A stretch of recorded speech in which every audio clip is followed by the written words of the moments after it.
Mary Celeste es el nombre de un bergantín mercante estadounidense que fue encontrado desierto y navegando a la deriva en el Océano Atlántico, frente a las Islas Azores, el 5 de diciembre de 1872. Pero esperen. Primero les diré que un bergantín es un barco de vela con dos palos, el mayor y el trinquete, y con velas cuadradas o redondas. Ahora sí, empecemos por el principio. El Mary Celeste se llamó Amazon al comienzo, y la quilla se plantó en los astilleros de Joshua Dewis en Spencer Island, Nueva Escocia, a finales de 1860. La quilla es la pieza más importante de la estructura sobre la que se construye un barco. La quilla es al barco lo que la columna vertebral es al esqueleto. Se construyó con madera talada en la localidad, con dos mástiles y con el casco estilo carabela. Se botó o lanzó al agua el 18 de mayo de 1861 y se registró en la cercana localidad de Parrsboro el 10 de junio de ese mismo año, el día de su primer viaje. Sus documentos de registro lo describieron como un barco de 30.3 metros de eslora, 7.8 metros de manga, 3.6 metros de calado y de 198.42 toneladas de registro bruto. Era propiedad de un consorcio local formado por 9 personas y encabezado por Dewis. Entre los copropietarios estaba Robert McClellan, el primer capitán del barco.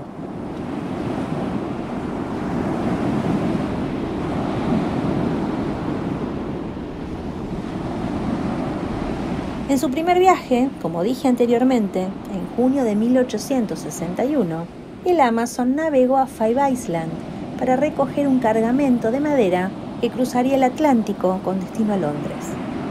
Después de supervisar la carga del barco, el capitán McClellan cayó enfermo. Su condición empeoró y el Amazon regresó a Spencer Island, donde McClellan murió el 19 de junio. John Nathan Parker asumió el cargo de capitán y reanudó el viaje a Londres, en el transcurso del cual el Amazon se enfrentó a más desventuras. Colisionó con el equipo de pesca en el estrecho de Eastport, en Maine, y después de salir de Londres, chocó con un velero en el Canal de la Mancha y lo hundió. Parker permaneció al mando por 2 años y durante ese tiempo trabajó principalmente en el comercio con las Indias Occidentales. Cruzó nuevamente el Atlántico con rumbo a Francia en noviembre de 1861 y en Marsella el Amazon fue tema de una pintura, posiblemente de Honoré de Pellegrin, un conocido artista de temas marítimos de la Escuela de Marsella. A Parker lo sucedió William Thompson en 1863, quien permaneció al mando hasta 1867. En octubre de ese año, en la isla de Cabo Bretón, el barco fue arrastrado a tierra por una tormenta y quedó tan gravemente dañado que sus propietarios lo consideraron perdido. Alexander McBean, de Glace Bay, en Nueva Escocia, lo adquirió como derelict el 15 de octubre. Se consideran derelictos a las embarcaciones que se encuentran a la deriva, en estado de no navegabilidad sus máquinas, anclas, restos de embarcaciones y aeronaves, mercancías tiradas o caídas al mar y, en términos generales, todos los objetos, incluidos los de origen antiguo, sobre los cuales el propietario haya perdido la posesión, que se han encontrado ya sea flotando en el fondo del mar o en cualquier vía navegable.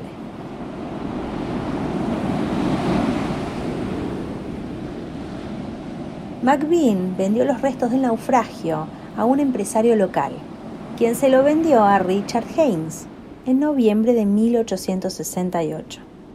Haynes pagó $1.750 por los restos y luego gastó $8.825 en la restauración.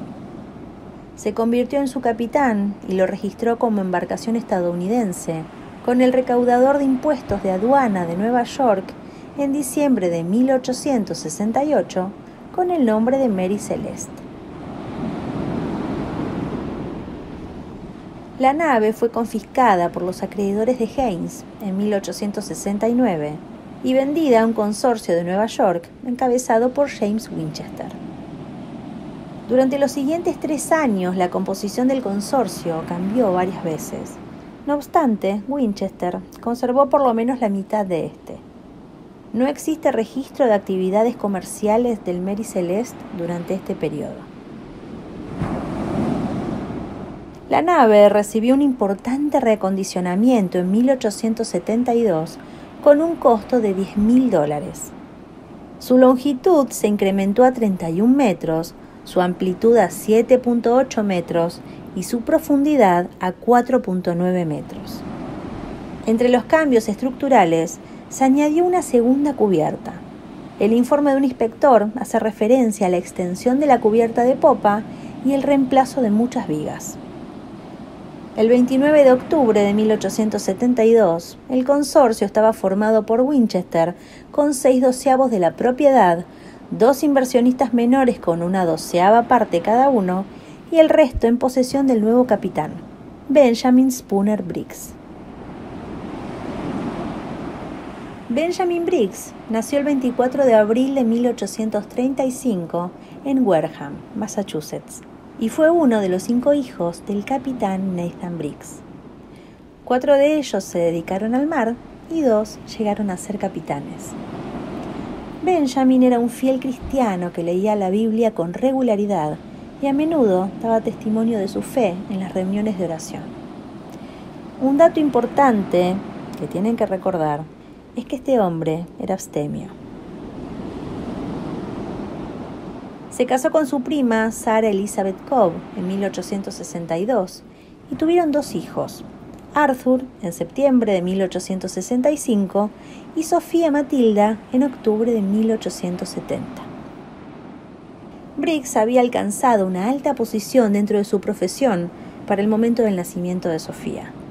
Sin embargo, estaba considerando retirarse para dedicarse a los negocios con Oliver, uno de sus hermanos marineros que se había cansado de la vida errante. No llevaron a cabo su proyecto, sino que cada uno invirtió sus ahorros en adquirir parte de un barco. En el caso de Benjamin, fue el Mary Celeste. Benjamin tomó el mando del Mary Celeste para su primer viaje después de su extensa remodelación en octubre de 1872 con destino a Génova, Italia. Había hecho arreglos para que lo acompañaran su esposa y su hija, mientras que su hijo, de edad escolar, se quedó en casa con su abuela. Briggs eligió la tripulación para este viaje con cuidado. El primer oficial, Albert Richardson, estaba casado con una sobrina de Winchester y había navegado antes a las órdenes de Briggs. El segundo oficial, Andrew Gilling, tenía alrededor de 25 años y era de ascendencia danesa, aunque había nacido en Nueva York. El sobrecargo, el recién casado Edward William Head, fue recomendado personalmente por Winchester. Los 4 marineros eran todos alemanes de las Islas Frisias, los hermanos Volkert y Voss Lorenzen, Arian Martens y Gottlieb Gutschall. Un testimonio posterior los describió como marineros pacíficos y de primera clase. Briggs se declaró notablemente satisfecho con la nave y la tripulación en una carta que le escribió su madre poco antes de la travesía. Su esposa Sarah, por su parte, le informó también a su madre que la tripulación parecía competente. Briggs llegó al muelle 50 en el East River de Nueva York el 20 de octubre de 1872 para supervisar la estiba de la carga, que consistía en 1.701 barriles de alcohol desnaturalizado tóxico. Una semana más tarde se le unieron su esposa y su hija. Briggs le escribió a su madre el domingo 3 de noviembre. En la misiva le comentó que tenía que salir el martes y agregó: «Nuestra embarcación tiene una presencia hermosa y espero que tengamos un buen trayecto». La mañana del martes 5 de noviembre, el Mary Celeste zarpó del muelle 50 y se movió a través del puerto de Nueva York. El tiempo era incierto y Briggs decidió esperar mejores condiciones. Ancló la nave justo fuera de Staten Island, donde Sarah aprovechó el retraso para enviar una última carta a su suegra en la que escribió: «Dile a Arthur que tendré una enorme dependencia de las cartas que espero recibir de él y que intentaré recordar todo aquello que sucede en el viaje que pueda complacerle escuchar». El 7 de noviembre, cuando el tiempo mejoró, el Mary Celeste dejó el puerto hacia el océano Atlántico. Mientras la embarcación se disponía a navegar, otro bergantín, el canadiense Dei Gratia, permanecía en la cercana ciudad de Hoboken, Nueva Jersey, en espera de un cargamento de petróleo con destino a Génova, vía Gibraltar. Su capitán, David Morehouse, y su primer oficial, Oliver Davout, eran marinos de Nueva Escocia, sumamente experimentados y respetados. Como capitanes con intereses comunes, es probable que Morehouse y Briggs se conocieran entre sí, aunque fuera casualmente. Algunos relatos afirman que eran amigos cercanos y que la noche previa a la salida del Mary Celeste cenaron juntos, pero la evidencia de esta aseveración se limita a los recuerdos de la viuda de Morehouse 50 años después del evento. El Dei Gratia partió para Gibraltar el 15 de noviembre, 8 días después de la salida del Mary Celeste, siguiendo la misma ruta. El Dei Gratia alcanzó estas coordenadas a medio camino entre las Azores y la costa de Portugal, aproximadamente a las 13 horas del miércoles 4 de diciembre de 1872, tiempo de tierra. Mientras el capitán Morehouse estaba en cubierta, el timonel informó la presencia de un barco a unos 9.7 kilómetros de distancia que se dirigía con rumbo vacilante hacia el Dei Gratia. Los movimientos erráticos y la disposición extraña de sus velas llevaron a Morehouse a sospechar que algo andaba mal. Como las naves estaban cerca, pudo ver que no había nadie en cubierta y no recibió respuesta a sus señales. Así que envió en un bote a Davout y al segundo oficial, John Wright, para que investigaran. Por el nombre en la popa, los marineros se dieron cuenta de que se trataba del Mary Celeste. Luego subieron a bordo y encontraron la nave desierta. Las velas, parcialmente desplegadas, estaban en pobres condiciones. Faltaban algunas secciones y gran parte de los aparejos estaba dañado, con las sogas colgando libremente a los lados. La cubierta de la escotilla principal estaba asegurada, pero las escotillas de la proa y del lazareto estaban abiertas. Sus tapas estaban cerca de ellas en la cubierta. Faltaba el único bote salvavidas, una pequeña yola que aparentemente se guardaba encima de la escotilla principal, y la bitácora que alojaba la brújula había sido movida de su sitio y la cubierta de cristal estaba rota. Tenía aproximadamente 1 metro de agua en la bodega, una cantidad significativa pero no alarmante para un barco de ese tamaño. Un dato importante es que el cargamento de alcoholes metilados del barco también estaba casi intacto, con solo 9 barriles vacíos. Una varilla de sondeo improvisada, que es un dispositivo para medir la cantidad de agua en la bodega, se encontró abandonada en la cubierta.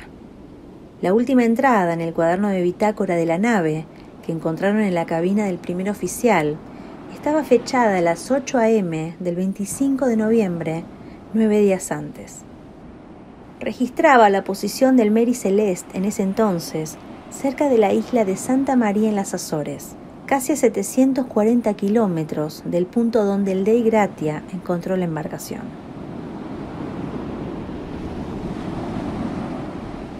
Davout descubrió que los interiores de la cabina estaban húmedos y desordenados por el agua que había entrado por las puertas y los tragaluces, pero en cierta forma las cosas tenían un orden razonable.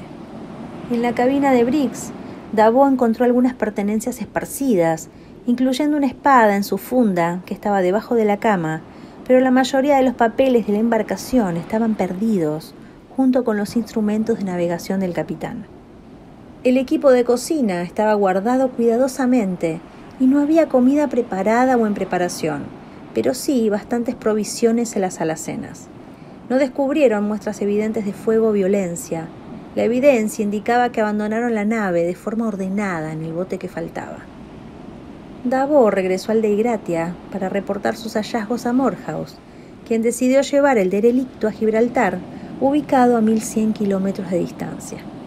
Según el derecho marítimo, quien rescataba una embarcación podía esperar una participación sustancial del valor total de lo rescatado, nave y carga. La recompensa exacta dependía del grado de peligro inherente en la recuperación. Morehouse dividió la tripulación de 8 hombres del Dei Gratia entre los 2 barcos. Envió a Davo y 2 marineros experimentados al Mary Celeste, mientras que él y otros 4 permanecieron en el Dei Gratia. El tiempo estuvo relativamente en calma durante la mayor parte del camino a Gibraltar, pero con ambas naves sin personal suficiente, el progreso era lento. El Dei Gratia llegó a Gibraltar el 12 de diciembre de 1872 y el Mary Celeste, que había encontrado niebla, llegó a la mañana siguiente. La embarcación fue incautada de inmediato por el Tribunal del Vicealmirantazgo, en preparación para la audiencia de rescate. Davo le escribió a su esposa que el calvario de llevar la nave fue tal que apenas puedo decir de qué estoy hecho, pero no me importa siempre que llegue a salvo. Me pagarán bien por lo del Mary Celeste.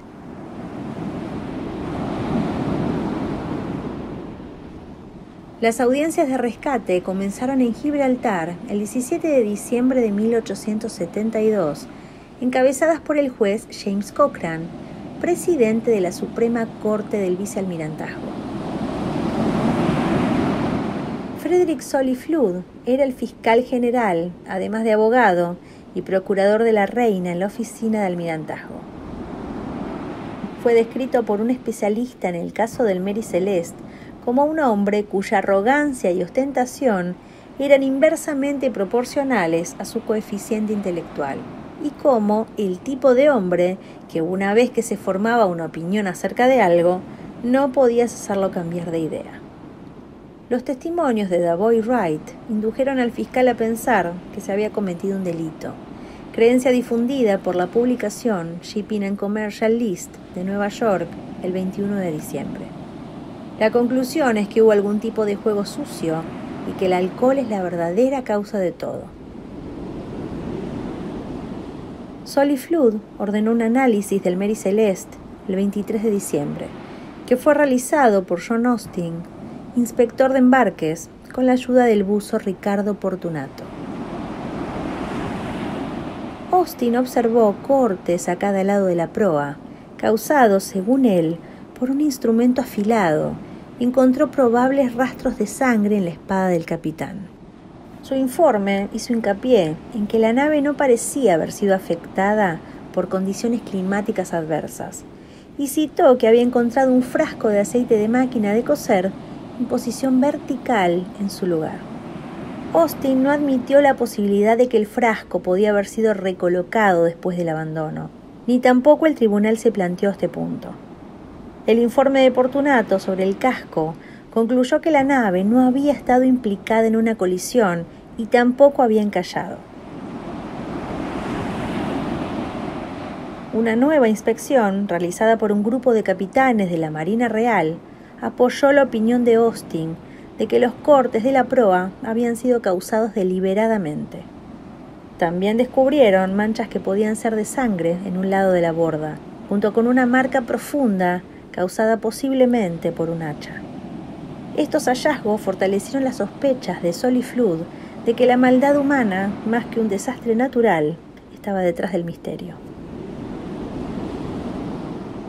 Envió los informes a la Cámara de Comercio de Londres el 22 de enero de 1873, añadiendo su propia conclusión de que la tripulación había tomado el alcohol, ignoraba que no era potable, y asesinó a la familia Briggs y a los oficiales de la nave en medio del desenfreno de la borrachera, que habían hecho cortes en la proa para simular una colisión y después huyeron en la yola para sufrir un destino desconocido. El fiscal pensaba que Morehouse y sus hombres escondían algo, específicamente que el Mary Celeste había sido abandonado en un lugar más hacia el este y que el registro había sido manipulado. No podía aceptar que hubiera llegado tan lejos sin tripulación. James Winchester llegó a Gibraltar el 15 de enero para averiguar si el Mary Celeste podría ser liberado para entregar su carga. Sully Flood exigió una fianza de $15,000, dinero con el que Winchester no contaba. Se dio cuenta de que el fiscal pensaba que él podía haber contratado deliberadamente a la tripulación que mató a Briggs y a sus oficiales como parte de alguna conspiración. El 29 de enero, durante una serie de bruscos intercambios con Sully Flood, Winchester atestiguó sobre el elevado carácter moral de Briggs e insistió en que no hubiera abandonado la nave excepto en una situación extrema. La teoría del fiscal sobre un posible motín y asesinato recibió un importante revés después que el análisis científico de las manchas en la espada y en otras partes de la embarcación demostró que no se trataba de sangre. Sully Flood recibió un segundo golpe a consecuencia del informe del examen realizado por el capitán Schofield de la Armada de los Estados Unidos por encargo de Horatio Sprague, el cónsul estadounidense en Gibraltar.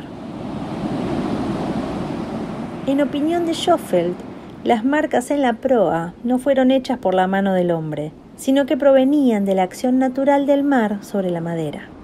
Sin nada concreto para apoyar sus sospechas, Sully Flood liberó a regañadientes al Mary Celeste de la jurisdicción del tribunal el 25 de febrero.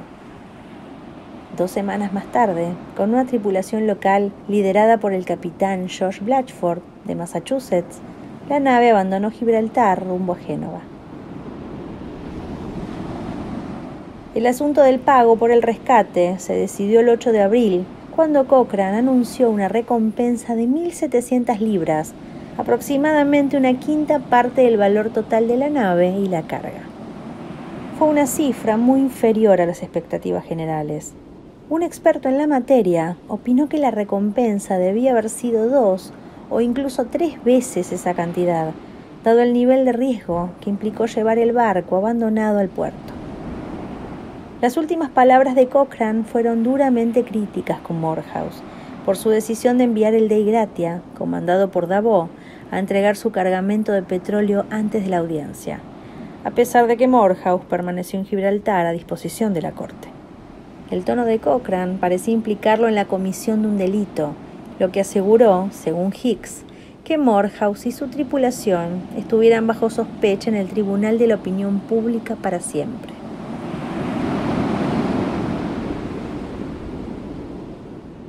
Aunque la evidencia presentada en Gibraltar no apoyó la teoría de asesinato y conspiración de Sully Flood, la suposición de juego sucio persistió.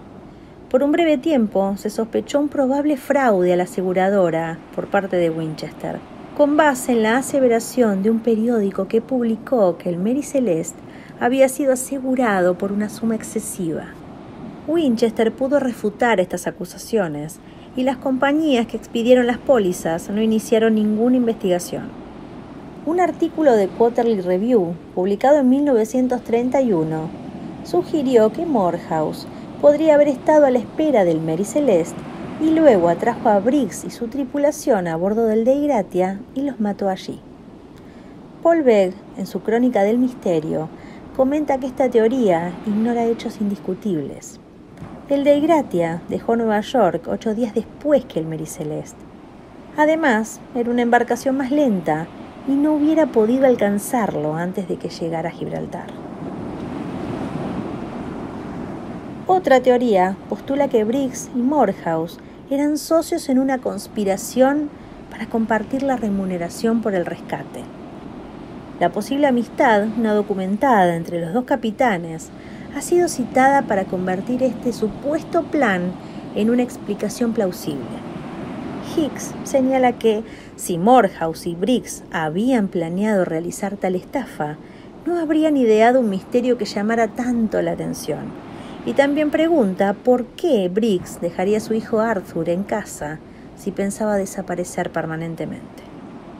Otras teorías de juego sucio sugieren la posibilidad de un ataque de piratas rifeños que eran activos en la costa de Marruecos en la década de 1870. Charles Eddie Fay, en su libro de 1942, comenta que los piratas habrían saqueado el barco. Sin embargo, las posesiones personales del capitán y la tripulación, algunas de gran valor, permanecieron en su sitio.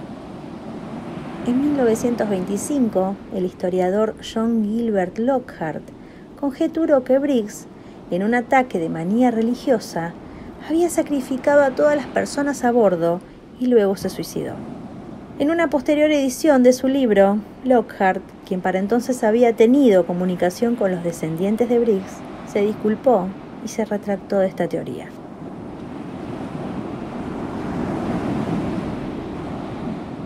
En opinión de Cobb, primo de Briggs, la transferencia del personal a la Yola pudo haberse planeado como medida de seguridad temporal. Especuló, con base en el informe de Davout del estado de los aparejos y cuerdas, que la driza principal se utilizó para sujetar la Yola a la nave para permitir al grupo volver a bordo cuando el peligro hubiera pasado. Sin embargo, si la cuerda se rompió posteriormente, el Mary Celeste habría navegado a la deriva vacío, dejando a la Yola zozobrar con sus ocupantes. Begg señala la falta de lógica de atar la Yola para sujetarla a un buque que la tripulación creía que estaba a punto de explotar o hundirse, mientras que el escritor moderno Macdonald Hastings pregunta si Briggs, un capitán experimentado, habría abandonado la nave, presa del pánico, cuando, si el Mary Celeste hubiera tenido dañadas sus vigas, aún así sería una mejor apuesta por la supervivencia que el bote salvavidas. Si esto fue lo que ocurrió, dice Hastings, Briggs actuó como un tonto, peor todavía, como un tonto aterrado. Los especialistas en general están de acuerdo en que para precipitar tal curso de acción, como el abandono de una nave aparentemente en buen estado para navegar y con suficientes provisiones, debe haber surgido alguna circunstancia extraordinaria y alarmante. En su testimonio para la investigación, Davout aventuró una explicación basada en la varilla de sondeo encontrada en la cubierta. Sugirió que Briggs abandonó la nave después de un sondeo que, debido a un mal funcionamiento de las bombas o algún otro percance, había dado la falsa impresión de que el buque se estaba llenando de agua rápidamente. El severo golpe de una tromba marina antes del abandono podría explicar la cantidad de agua en el interior de la nave y el estado irregular de su aparejo y velas. La baja presión barométrica generada por la tromba podría haber conducido agua de las sentinas a las bombas, llevando a la tripulación a asumir que la nave tenía más agua de la que realmente había y que estaba en peligro de hundirse. Otras explicaciones propuestas son la posible aparición de un iceberg, el miedo a encallar y un maremoto repentino. La evidencia hidrográfica sugiere que un iceberg a la deriva en un área tan al sur era improbable, y si hubiera sido así, otras naves lo habrían visto.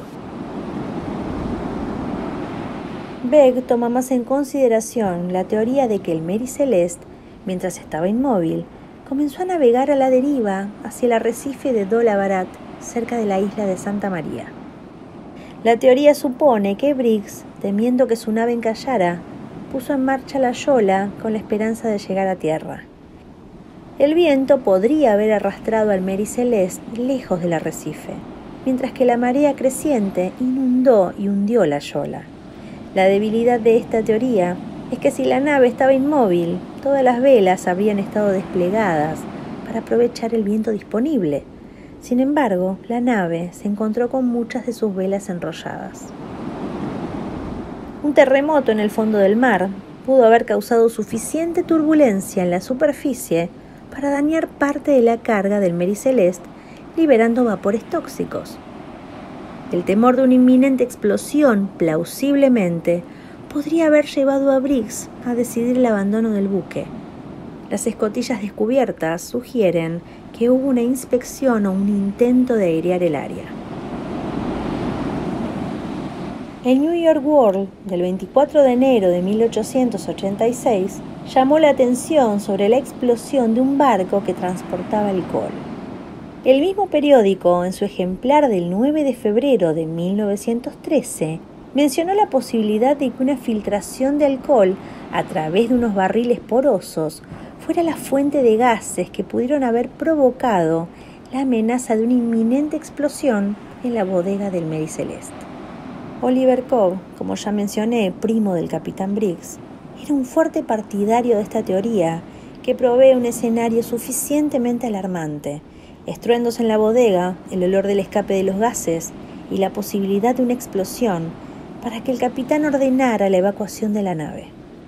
En su prisa por abandonar la nave antes de que explotara, Briggs tal vez no aseguró debidamente la yola a la cuerda de remolque. Una brisa repentina pudo haber arrastrado la nave lejos de los ocupantes de la yola, dejándolos sucumbir a merced de los elementos. La ausencia de daños causados por explosión y el buen estado general de la carga al momento del descubrimiento tienden a debilitar esta teoría. Andrea Sella, un químico del University College de Londres, llevó a cabo un experimento para el Canal 5 de la televisión británica en 2006. Sus resultados ayudaron a revivir la teoría de la explosión. Sella construyó un modelo de la bodega con cajas de cartón representando a los barriles.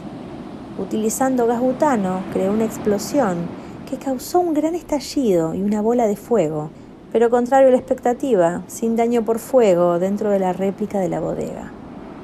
Lo que creamos fue una explosión tipo onda de presión. Hubo una espectacular ola de fuego, pero detrás de ella había aire relativamente fresco. No quedaron rastros de hollín y no hubo llamas o daño por calor.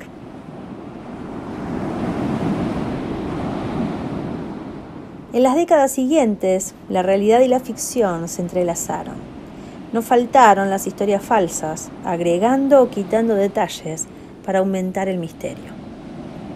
El relato más influyente fue en enero de 1884, como uno de los primeros trabajos de Arthur Conan Doyle, que contaba entonces con 25 años de edad. La historia de Conan Doyle no tenía nada que ver con los hechos.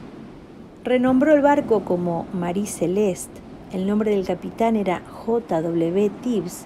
El viaje fatal tuvo lugar en 1873 y fue de Boston a Lisboa.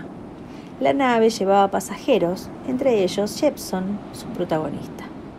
En la historia, otro pasajero, un fanático llamado Septimus Goring, que sentía odio por la raza blanca, sobornó a los miembros de la tripulación para asesinar a Tibbs y llevar el barco a las costas de África Occidental.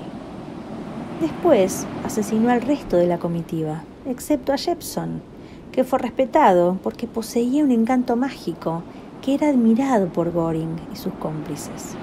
Doyle no pensaba que su historia fuera tomada en serio, pero Sprague, que todavía era cónsul de Estados Unidos en Gibraltar, quedó lo suficientemente intrigado para preguntar si alguna parte de la historia podría ser verdad. The Strand Magazine publicó el relato de otro presunto sobreviviente en 1913, un tal Abel Fosdyke, supuestamente sobrecargo del Mary Celeste. En esta versión, todas las personas que iban a bordo, excepto Fosdyke, se ahogaron o fueron devorados por tiburones, después del colapso de una plataforma provisional donde la gente se colocó para observar un concurso de natación en el mar. A diferencia de la narración de Doyle, la revista propuso esta historia como una solución seria al enigma. Sin embargo, el relato contenía muchos errores básicos. Utilizaba el apellido Griggs en vez de Briggs y Boyce en vez de Morehouse. Describió a la hija de Briggs como una niña de 7 años en lugar de los 2 años de edad que realmente tenía. Afirmaba que la tripulación estaba formada por 13 personas y mostraba una total ignorancia del lenguaje náutico. Muchas personas creyeron un fraude literario de la década de 1920, perpetrado por un escritor irlandés, Lawrence Keating.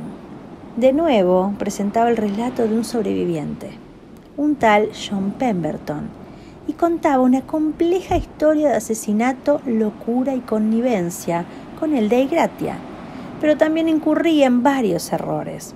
Utilizaba el nombre que Doyle le otorgó al barco, Marie Celeste, y equivocaba el nombre de personajes clave de la tripulación. A pesar de los fallos, la historia se contó de forma tan convincente que el New York Herald Tribune del 26 de julio de 1926 opinó que se trataba de una verdad indiscutible. El Daily Express publicó una historia escrita por un héroe de guerra retirado de la Marina, el capitán R. Lucy, cuyo informante era supuestamente un antiguo contramaestre del Mary Celeste, aunque no existía asiento de tal persona en la lista registrada de la tripulación. En esta narración, Briggs y su tripulación son presentados como depredadores que encuentran durante la travesía un vapor abandonado, el cual abordan y encuentran desierto con una reserva de oro y plata en su caja fuerte con valor de 3.500 libras. Deciden dividir el dinero, abandonar el Mary Celeste y buscar nuevas vidas en España, a donde llegan usando los salvavidas del vapor. El Chamber Journal del 17 de septiembre de 1904 sugirió que el personal completo del Mary Celeste fue atrapado uno a uno por un pulpo o calamar gigante. De acuerdo con el Museo de Historia Natural de Londres, un calamar gigante puede llegar a medir 15 metros de longitud y se sabe que han atacado embarcaciones. Begg comenta que mientras que podría ser concebible que una criatura de este tipo atrapara a alguien de la tripulación, difícilmente podría tomar la yola y los instrumentos de navegación del capitán. Otras explicaciones implican la intervención paranormal, una experiencia mística conectada mediante procesos de razonamiento más allá del poder de la comprensión humana ordinaria, con la Gran Pirámide de Gizeh, el continente perdido de Atlántida y el israelismo británico.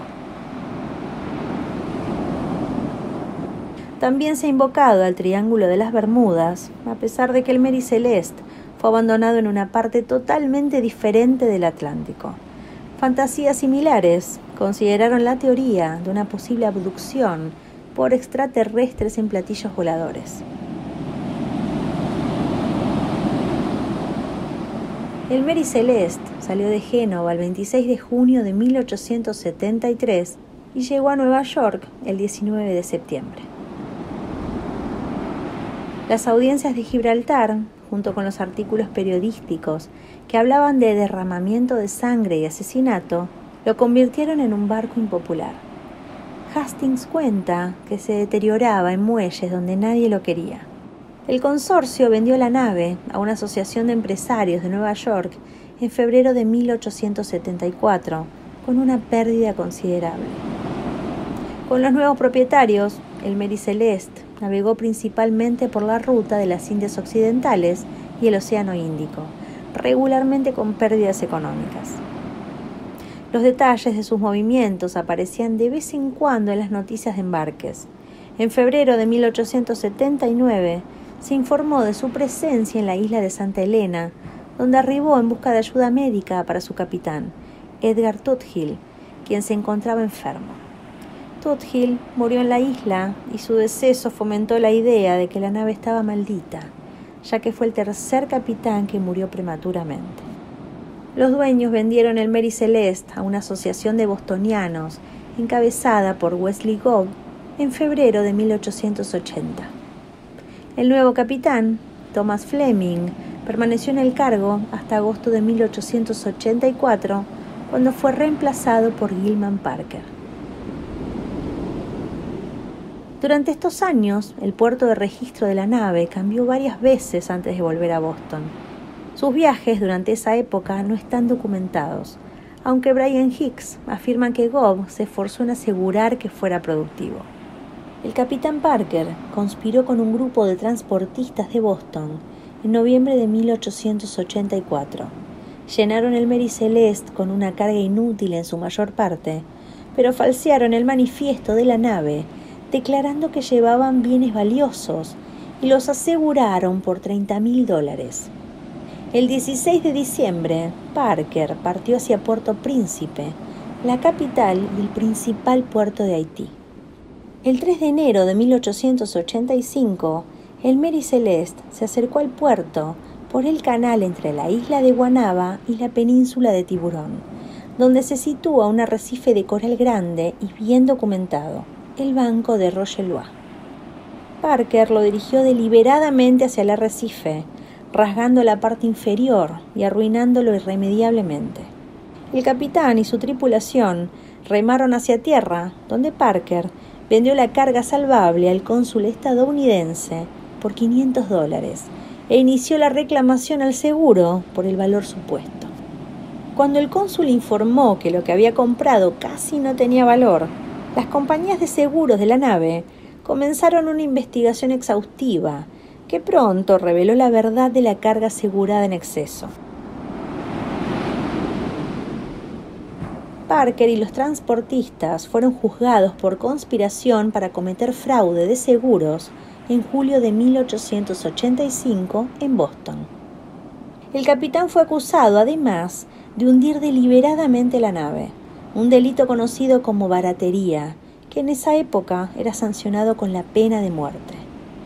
El caso de conspiración fue enjuiciado primero, pero el 15 de agosto el jurado anunció que no pudo llegar a un veredicto. Algunos de los miembros no estaban dispuestos a tomar el riesgo de perjudicar el próximo juicio capital de Parker si lo encontraban culpable por el cargo de conspiración. En lugar de ordenar una costosa repetición del juicio, el juez negoció un acuerdo mediante el cual los acusados retiraron sus reclamaciones de seguros y devolvieron todo lo que habían recibido. El juicio por el cargo de baratería contra Parker fue aplazado y se le permitió salir en libertad. Sin embargo, su reputación profesional estaba arruinada y murió en la pobreza 3 meses más tarde. Uno de sus coacusados se volvió loco y otro cometió suicidio. Begg señala que si el Tribunal del Hombre no pudo castigar a estos hombres, la maldición que había abrumado la nave desde que su primer capitán, Robert McClellan, murió en el viaje inaugural, podría llegar más allá de la acuosa tumba del barco y brindarle su propio terrible castigo.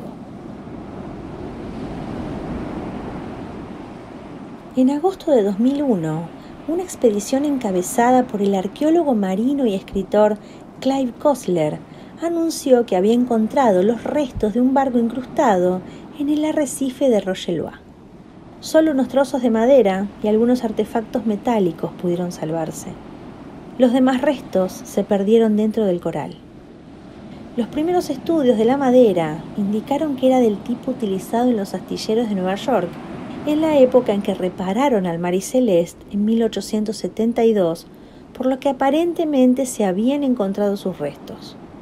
Pero pruebas dendrocronológicas realizadas por Scott St. George del Servicio Geológico de Canadá mostraron que la madera provenía de árboles muy probablemente del estado de Georgia, en Estados Unidos, que todavía estaban en crecimiento para 1894, cerca de 10 años después de la desaparición del Mary Celeste. El del Mary Celeste no fue el primer caso conocido del encuentro de un barco abandonado en alta mar en condiciones extrañas. Rupert Gould, oficial naval e investigador de misterios marítimos, enumera varias situaciones semejantes entre 1840 y 1855. La historia del Mary Celeste inspiró 2 obras radiales que tuvieron buena recepción en la década de 1930 y una versión teatral en 1949. También se publicaron varias novelas que en general ofrecieron explicaciones naturales más que fantásticas.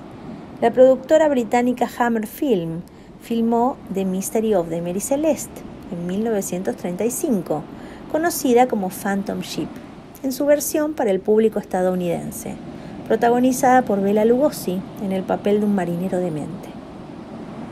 Más cortometrajes, series, documentales, se centraron en muchos aspectos del caso, sin ofrecer ninguna solución definitiva.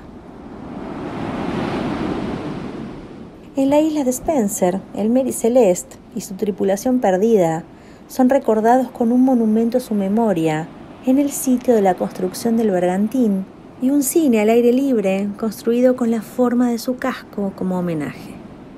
En Gibraltar se emitieron sellos postales conmemorando el incidente en 2 ocasiones y en las Maldivas también en 2 ocasiones, una de ellas con el nombre de la nave mal escrito como Mary Celeste.